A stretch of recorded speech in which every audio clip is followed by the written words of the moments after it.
everyone, this is Paul. Welcome to the review discussion for linear equations and least square. First, let's start with linear equations.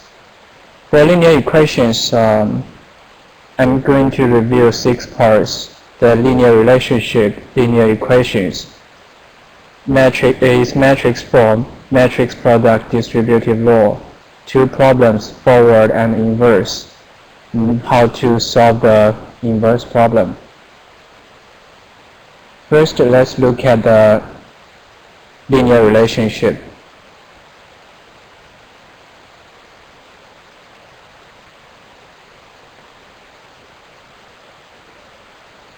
So for linear relationship,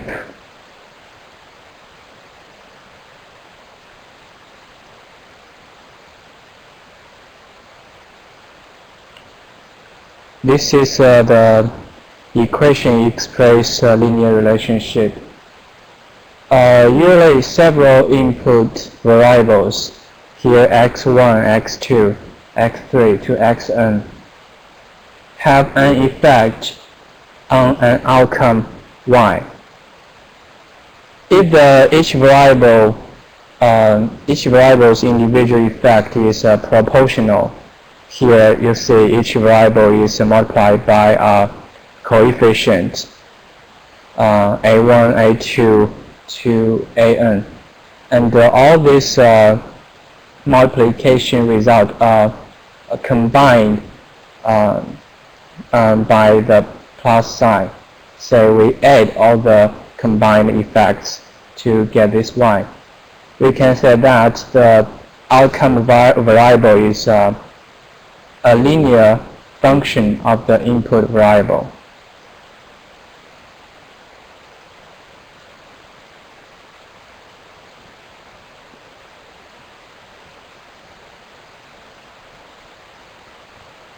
So after knowing the linear relationship, we're going to look at the linear equations.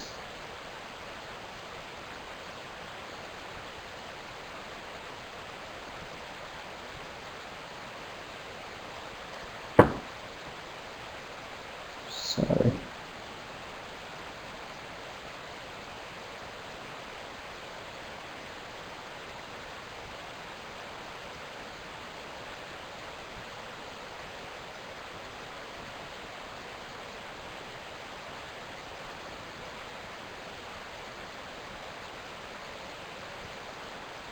So it is possible that many different outcome variables, here we have b1, b2 to bn, can have linear dependence on the same input variables, say x1, x2 to xm. In this case, we have a system of linear equations.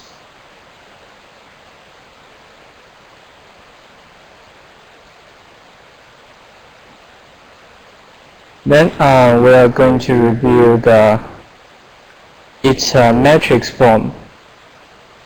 We know that after the linear equations, we want to write these linear equations into matrix form. For above linear equations, we can write into A multiplied by X equals to B. Here, A is n by m array. The first row is a11, a12, a13 to a1m is just the coefficient, linear coefficient of to get b1. And here X is n by 1 vector, and B is n by 1 vector.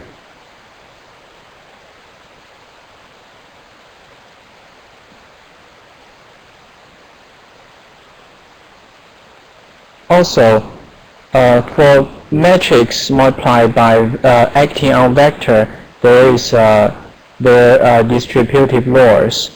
We have 3 distributive laws. First is a matrix product of sum of A plus C acting on X equals to A acting on X plus C acting on X.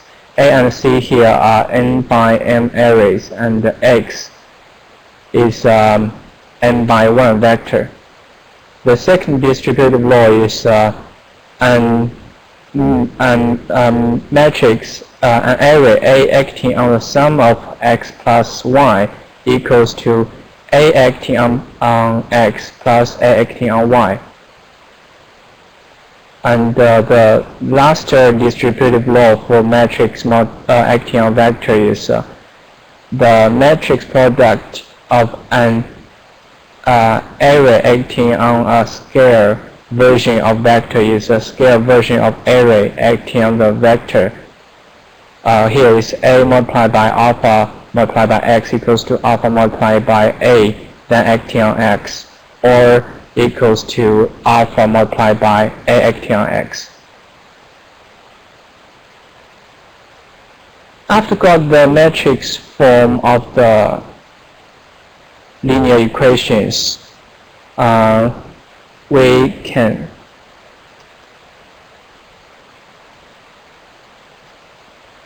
we face two problems.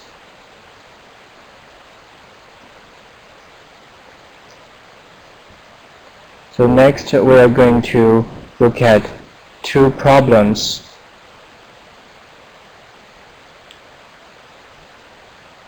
Sorry.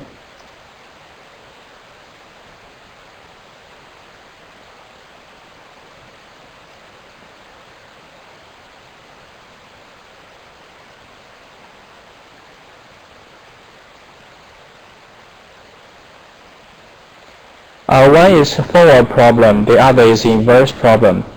So for forward problem, usually for X equals to B, given A and X, we want to know B. We just put X in and B could be calculated. So this one is easy. For the inverse problem, always A and B is given. We want to get this X. There are three cases for the solution. One is we have unique solution. The second is we have infinite number of solutions. And the last one is there is no solution.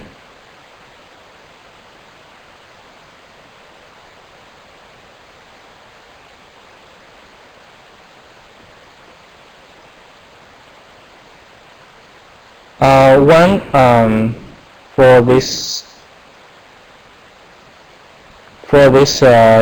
inverse problem, when A multiplied by acting on X equals to B, A is n by m array, X is n by 1 vector, and B is n by 1 vector. And when n equals to m, we say it is square linear equations. So you will use MATLAB to solve X equals to A backslash B. If there is a unique solution, it will be returned. If there is no solution or infinite solution, MATLAB will show a warning about that. So this is for the case n equals to m. What about n is not equal to m? Usually we use least square to solve this system of linear equations. So next we are going to look at least square.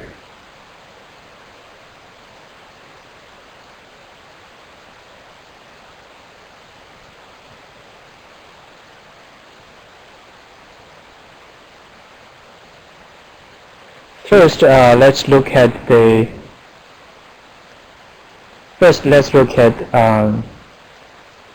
its idea about linear square.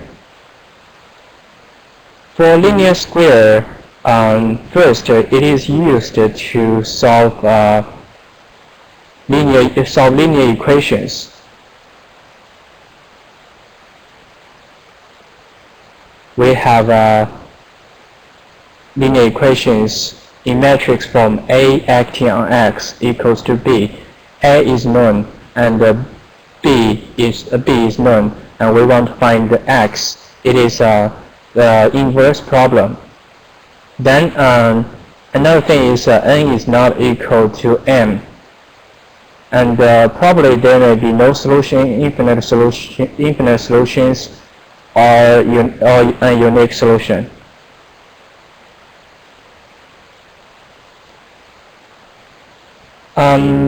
The idea is least square method slightly change the original problem by involving a minimization. It will choose x, which is a n by 1 vector, to minimize the mismatch between ax and b, and always provide a unique solution.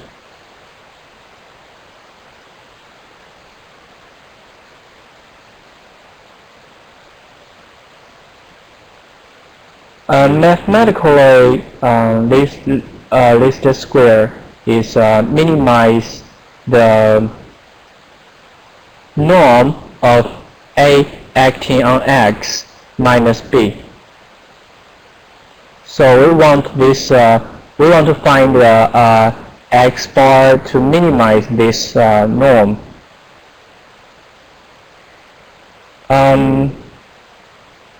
By this change, I mean, this is not the original problem anymore. Original problem is that the norm of a acting on x minus b equals to 0. But now we slightly changed this original problem. We want to find x. It can minimize the norm of x minus b.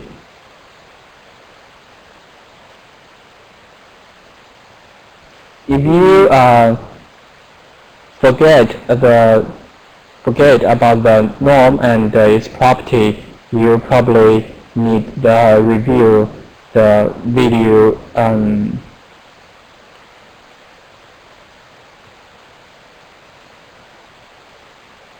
going to give a link so it's easy for you to.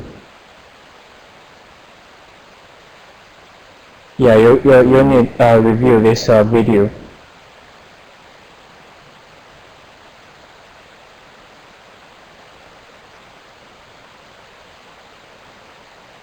So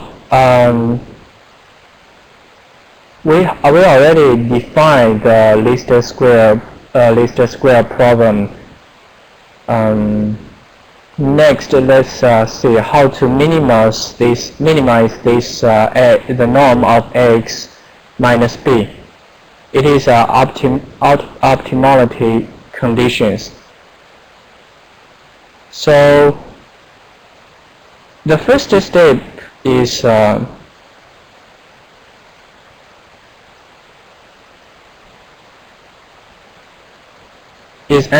understand minimizing the norm of a acting on x minus b is equivalent to minimizing the square of the norm a acting on x minus b. So this two is equivalent.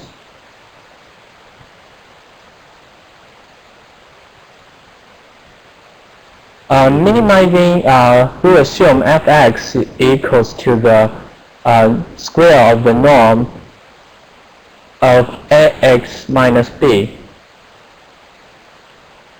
Then we are going to find this find x bar to achieve this minimization.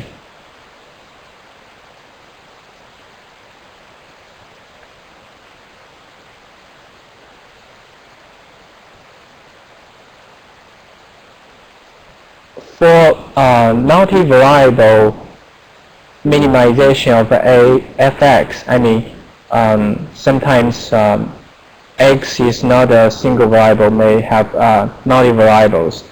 So to multivariable minimization of fx is equivalent to find x bar.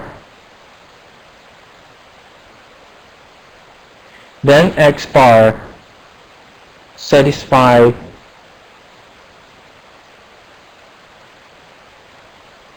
another equation.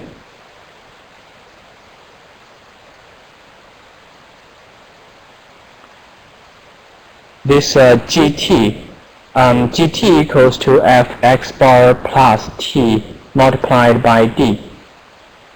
And the derivative of g over t equals to 0 when t equals to 0. D here is has the same dimension of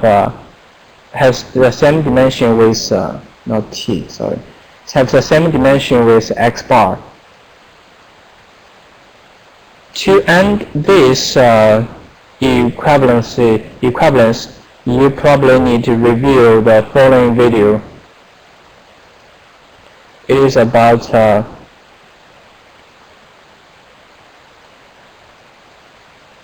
use a derivative to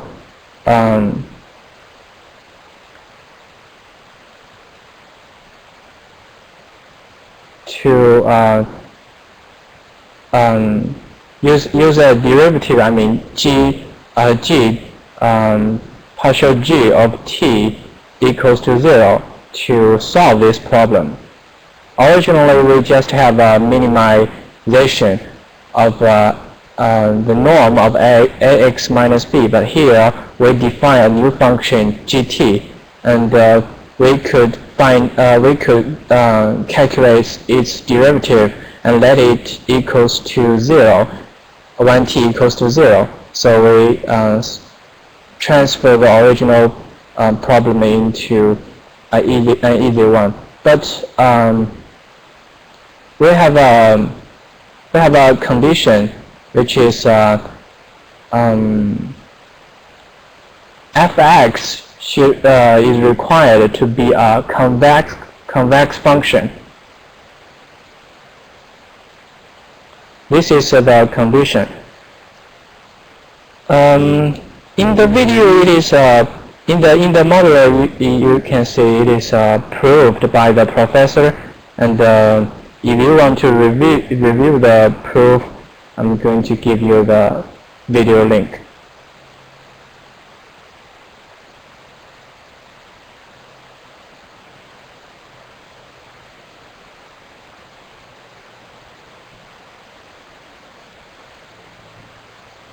So we after this we just need to expand gt to let partial gt equals to 0 when t equals to 0 to get this x bar. But it is an operation of matrix, so I think after lots of assignments, you already mastered the matrix multiplication, and you already know its properties. If you want to review this matrix multiplication, you can watch this video. So then we expand gt, and finally we got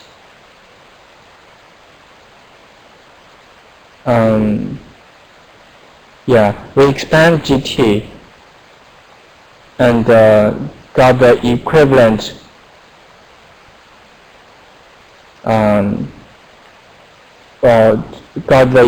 equivalent equation for x. Here it is the transpose of A multiplied by A, then acting on X equals to the transpose of A acting on B. So if we A matrix is given, and B vector is given, A transpose of A multiplied by A is can be proved with m by n array, and B is n by 1 vector. So here the original problem is transferred to a square linear equations problem.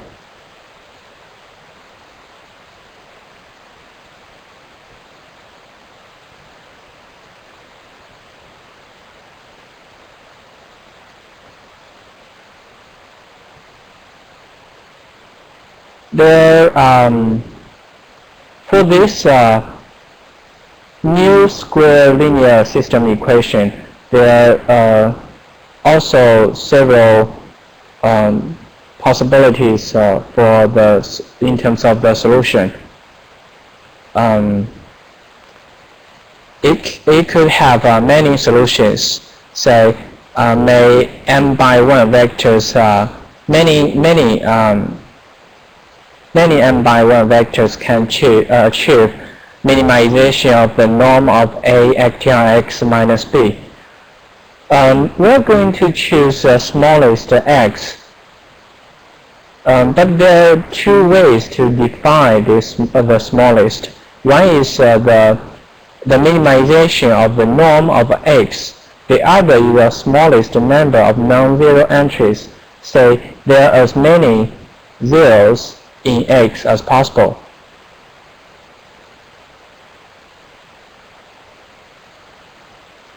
In MATLAB, we have two ways to solve this, to adopt a least square. One is pin. Sorry about that.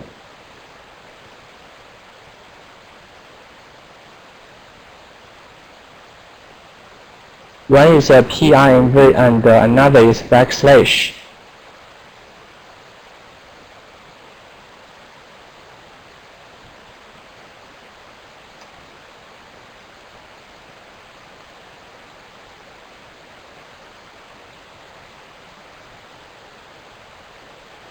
And for linear equations, A acting on x equals to b, A is n by m array, x is n by 1 vector, b is n by 1 vector.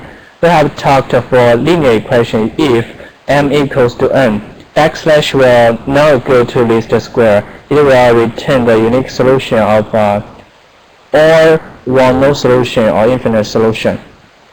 If m is not equals to n, it will adopt the least square method. So although the operation symbol is the same, say backslash in MATLAB for the least square method, but to solve the linear equations, but only when m is not equal to n, the least square method is adopted. So for least square method, there is a unique, as we said, there is a unique solution possibly, and there are many solutions, or there are many solutions. There are two cases. And the backslash will return the smallest x. We said there are two ways to define the smallest x. Here, the backslash will return the one that minimize the norm of x minus b. Meanwhile, x has the smallest number of non-zero entries. So with this backslash, choose a second way to define this smallest. Another method to solve the least square problem is PRNV.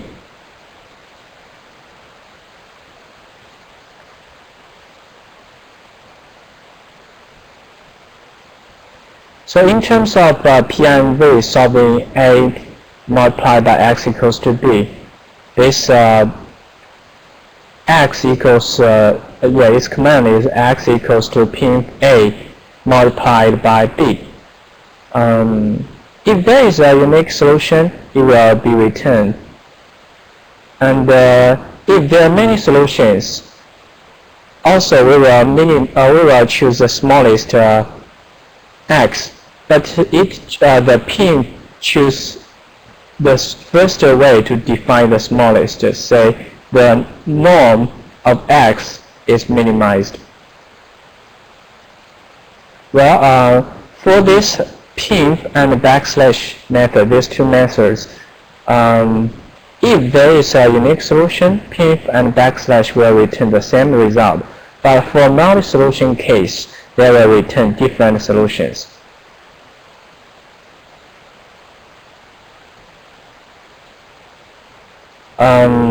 Yeah, these are about the linear equations and the least square.